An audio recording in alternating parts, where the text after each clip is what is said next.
Itu Chow digebuk pakai combat ritual sakit dadanya kan. Bek gitu kan. Bunyinya bek.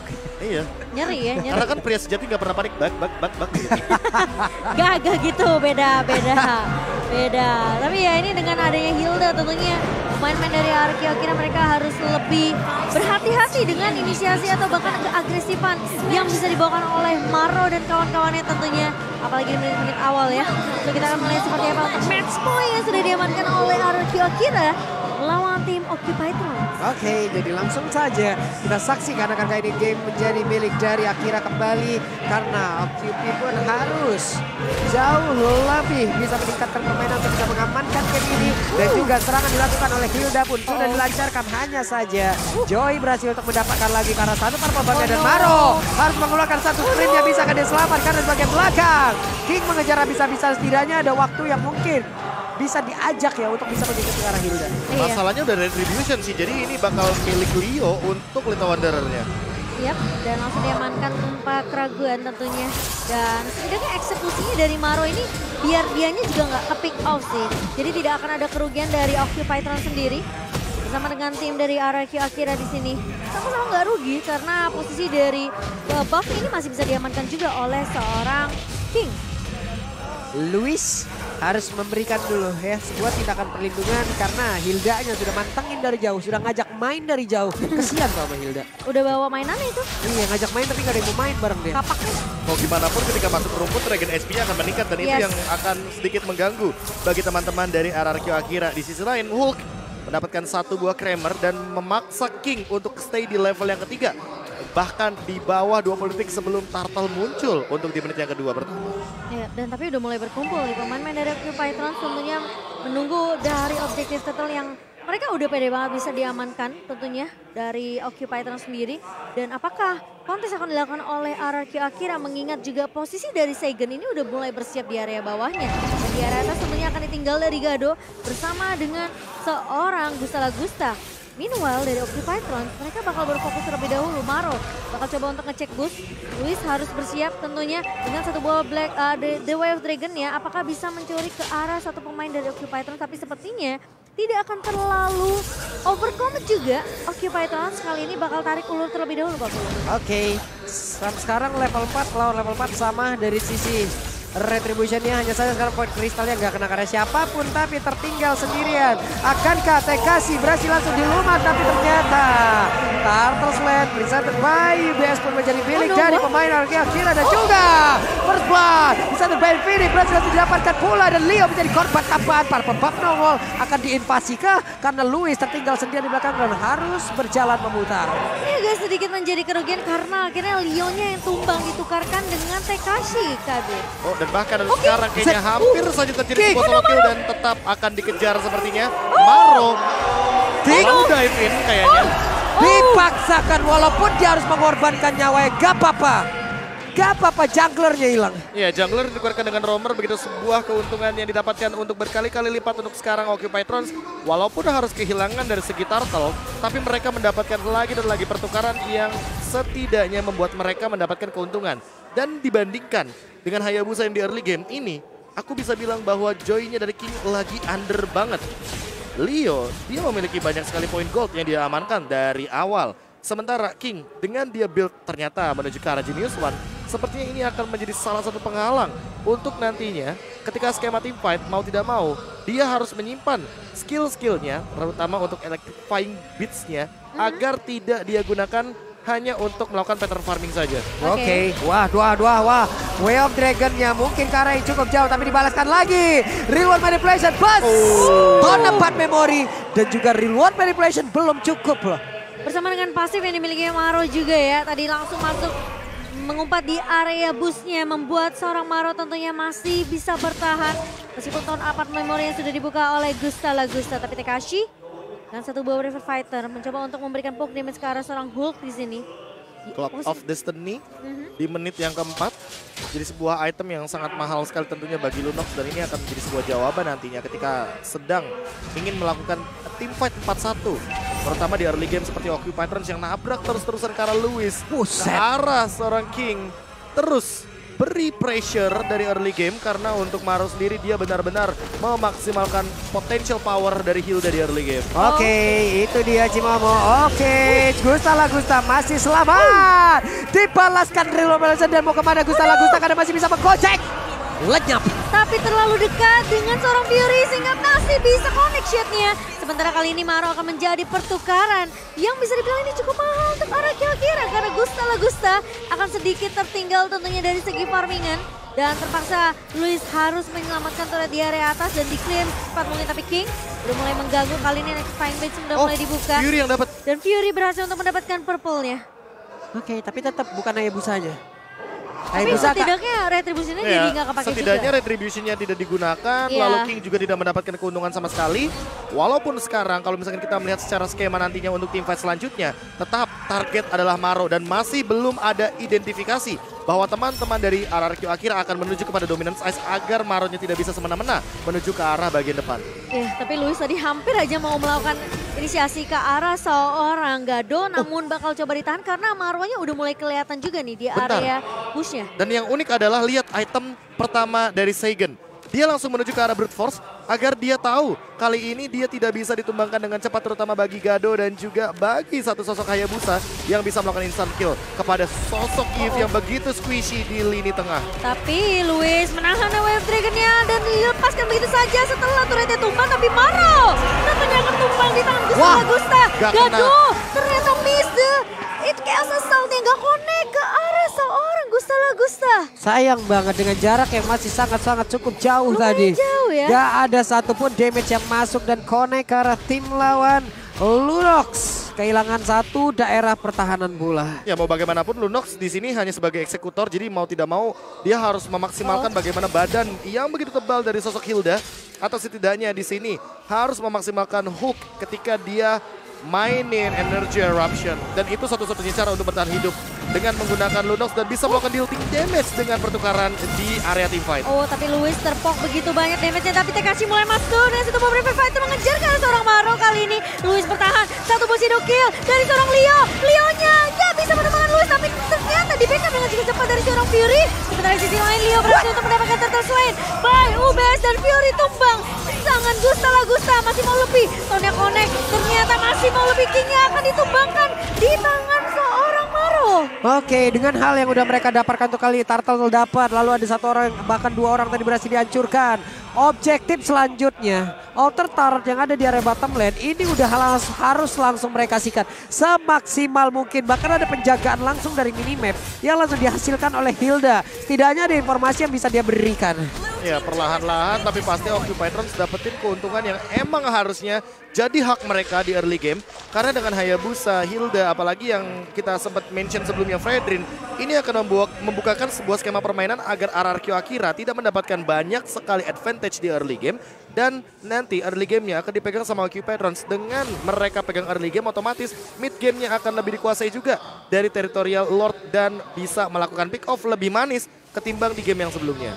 Secara item, Gado sudah selesai dengan Lightning Truncheon, jadi kombonya udah cukup untuk eksekusi dari Lunox dengan Chaos Assault. Sisanya, ini tinggal gimana caranya dari Maro untuk mempertahankan badan tebalnya dia ketika nanti dia akan langsung di-engage oleh pemain-pemain dari RRQ Akira. Karena untuk sekarang, Tekashi, dia sudah akan makin lebih mengerikan ketika memiliki Brute Force. Dan itu makin sulit lagi untuk ditumbangkan karena akan memiliki stack yang lebih banyak, pertahanan yang lebih kuat, dan juga penambahan darah serta cooldown yang lebih banyak. Tapi gila respect banget ya dari Gusta Lagusta, dia ngebikin satu buah mythical defense tentunya dengan rope-nya. Dan satu buah select plate ini benar-benar make sure damage physical yang dimiliki Occupy Trons ini nggak langsung masuk instan ke arah seorang Gusta Lagusta.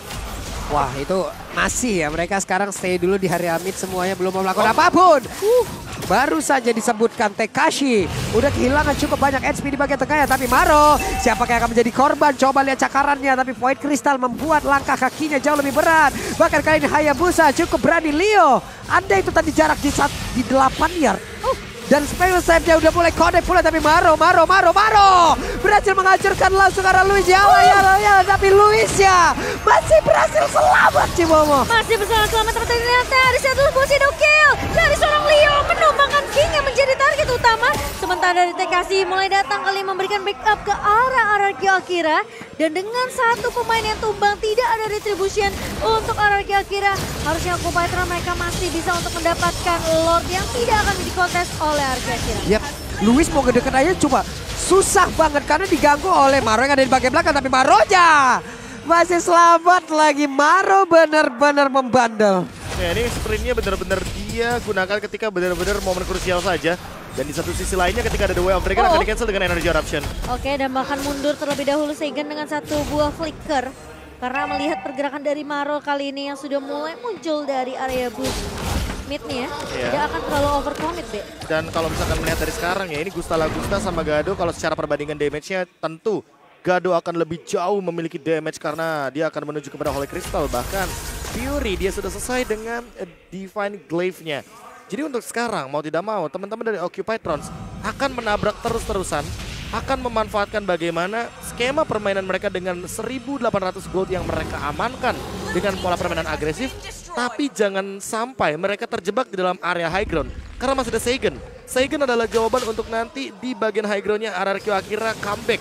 Karena inilah satu-satunya cara untuk bertahan hidup nantinya di late game. Shadow kill yang sudah mulai terbagi tapi kali ini Gado masuk dengan satu bom picker dan bahkan tumpang kali Seigen. Sementara pemain-pemain dari RRQ Akira bakal coba dipukul mundur.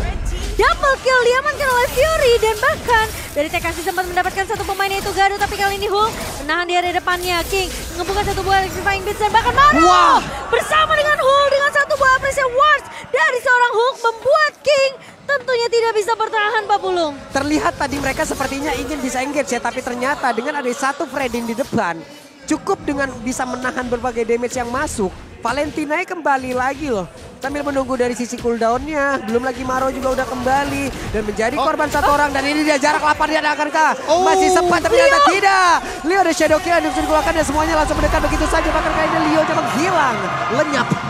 Ini bisa menjadi turning table dari RRQ Akira dikarenakan satu momentum dari Leo ini bakal mematahkan banyak banget skema permainan agresif untuk Occupy-tron. Dan bahkan dilanjutkan kembali, dia dari RRQ Akira nggak mau berhenti dengan satu point kill saja. Agak sedikit terlambat backupnya, namun kali ini lihat King mencoba untuk maju dengan Electrifying Beats, mencoba untuk mengejar ke arah seorang Hook.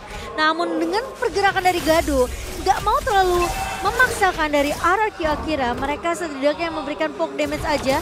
Dan pemain-pemain dari RRQ Akira mereka harus mungkin bisa dibilang peka terhadap minimap juga. Karena speed push yang bisa dibawakan oleh Hook ini kemungkinan besar bisa membuat pemain-pemain dari RRQ Akira ini ke distract gitu loh. Ya, dan Seigen walaupun dia sudah selesai dengan menggunakan satu buah item Ancient Talisman, tapi dia membutuhkan satu buah Winter Truncheon setup. Buset dah ini bener-bener, tapi Valentina down. Bahkan kali ini Gadonya sudah mengeluarkan Plan of Order. Terjebak sudah. Sehingga menempatkan bagaimana real world manipulation yang dia miliki ke arah yang benar-benar optimal. Dan itu yang sempat kita bahas sebelumnya kan. Kalau real world manipulation dari Seigen adalah sebuah jawaban karena dia juga lah yang memiliki efek slow. Sehingga frontliner dari Occupy-tron tidak bisa bergerak dengan leluasa. Tapi King, ingat di sini dia penting banget dengan retribution-nya. Sementara dibandingkan dengan Leo, ada perbedaan dua level yang mengharuskan bahwa RRQ Akira tidak melakukan luar tapi melakukan sebuah skema pick off untuk memakan atau menghabisi bagaimana banyaknya hero-hero dari Occupy-tron. Tapi Hulk kali ini tidak akan terlalu memaksakan untuk melakukan kontes.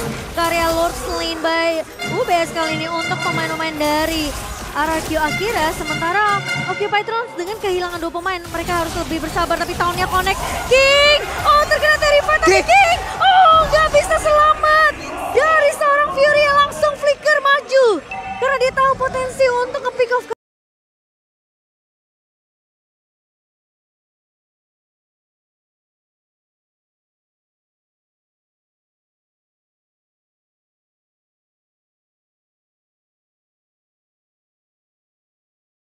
Nah, Seigen harus berhati-hati karena posisinya tidak baik-baik saja.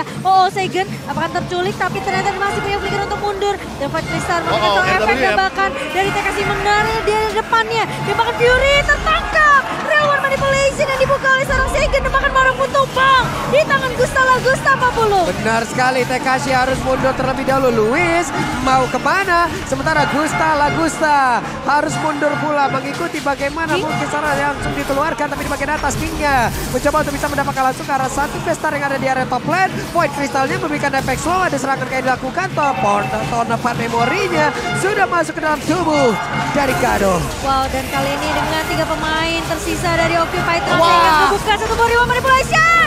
Gadonya dipukul mundur, mau mencoba untuk menahan di area depan. Tapi Leo bakal coba ngebuka satu posisi kill. Dan bahkan lihat pemain dari Akira dipukul mundur begitu saja. Bisa Lagusta masih mencoba untuk menahan dan Leo berhasil ditumbangkan namun akan di-trade dengan cukup cepat dari seorang Fury. Oke, bahkan untuk kali ini Maronya akan kemana lagi job desk-nya untuk bisa langsung mengejar ke arah King. Tapi di bagian depan itu Hampir saja. Hampir.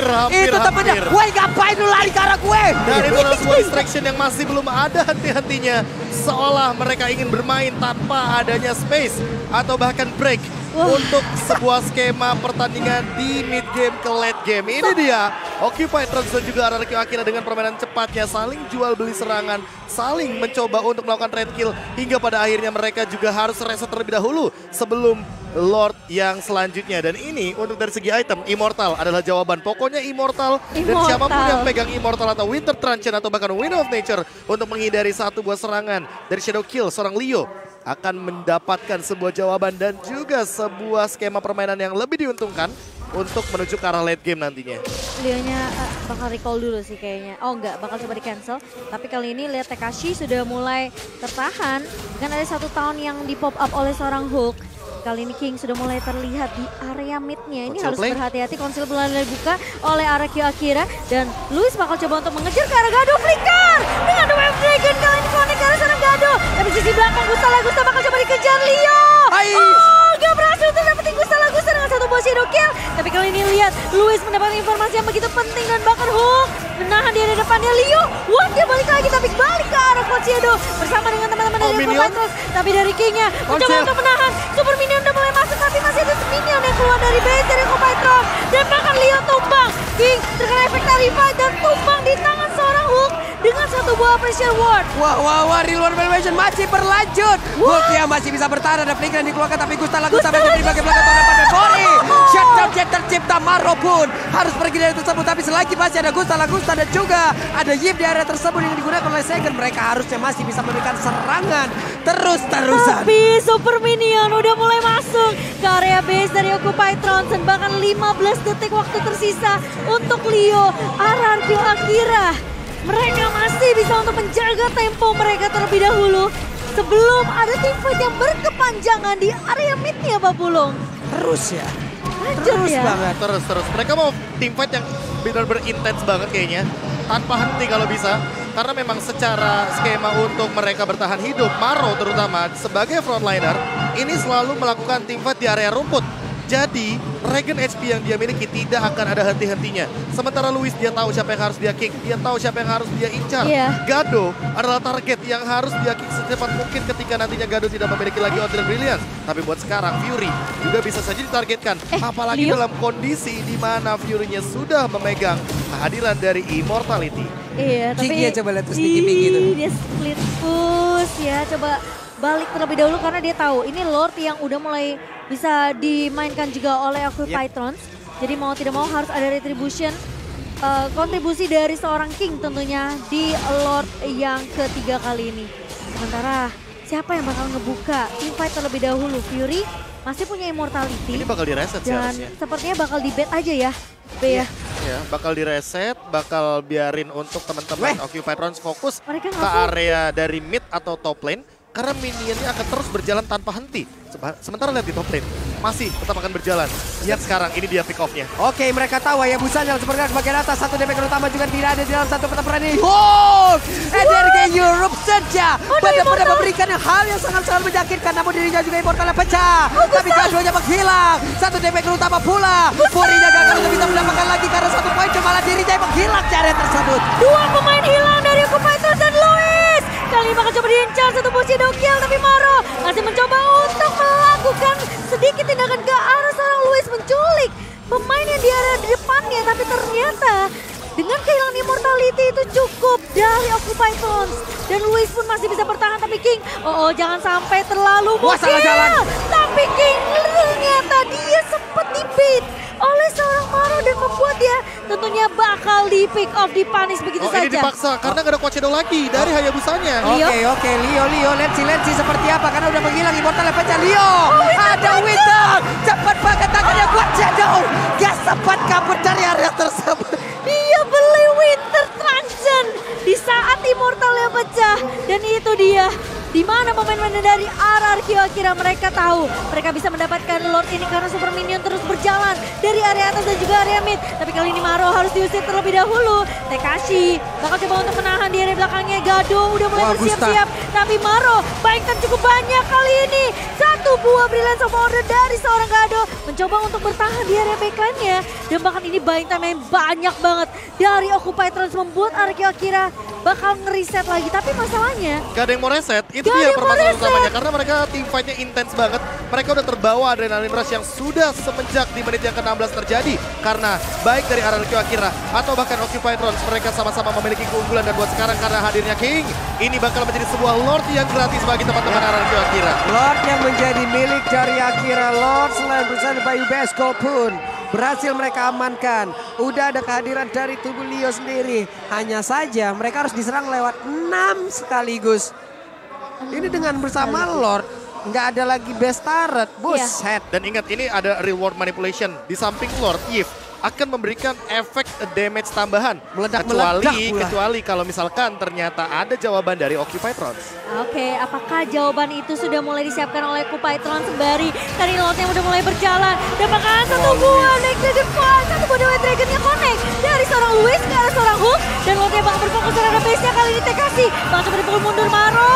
Bakal baik time waktu yang banyak di area belakang, tapi dia ditumbangkan oleh Gusta. Sementara ini Lordnya masih bisa dibersihkan oleh pemain dari Occupy Thrones. Sementara Super Minion udah mulai masuk kali ini. Dan sepertinya dari Occupy mereka bakal coba untuk menahan bersama. Leo! Hampir saja. Masih ada satu efek dari Glowing One dan juga Jet Kudo Luis. What are you doing? Terlalu beresiko, bahkan 2 orang untuk kali ini. Mortalnya pecah di lapangan. Dia masih bisa pergi Sigurd. Hanya saja reload bisa dikeluarkan di sana yang tepat dan juga harus digagalkan begitu saja. Sakit berkata Soldier. Dan lejak semua. Wipe out kali ini. RRQ Akira goes to the next bracket. Wow. Dan tim dari Middle East kita terpaksa dipulangkan di babak lower bracket. Dan lihat, bener-bener panjang banget tim fight-nya. Ya, itu tim fight yang tiada hentinya akan terjadi, selalu lebih tepatnya terjadi. Karena mau bagaimanapun, semenjak menit yang ke-16, memang RRQ Akira harus menjalankan skema seperti ini. Wow. Kalau mereka hentikan, yang ada Hayabusanya pegang spot, yang ada teman-teman Occupy Thrones bakal pegang ambush. Dan hal tersebut yang mereka hindari. Efek Glowing One dari seorang Seigen ternyata masih membakar tubuh dari seorang Leo. Dan itu yang sempat aku mention sebelumnya, Seigen adalah jawaban dari RRQ Akira. Iya. Semenjak menit yang ke-12 aku bilang jangan sampai melakukan team fight ketika Seigennya pegang posisi. Tapi good game by Luar banget biasa sih banget dari bahkan buat Occupy Thrones. Iya, tim bener-bener. asal Middle East North Africa yang untuk sekarang memiliki sebuah improvisasi karena sebelumnya mereka hanya finish di posisi ke-16 sampai dengan ke-13. Tapi ini dia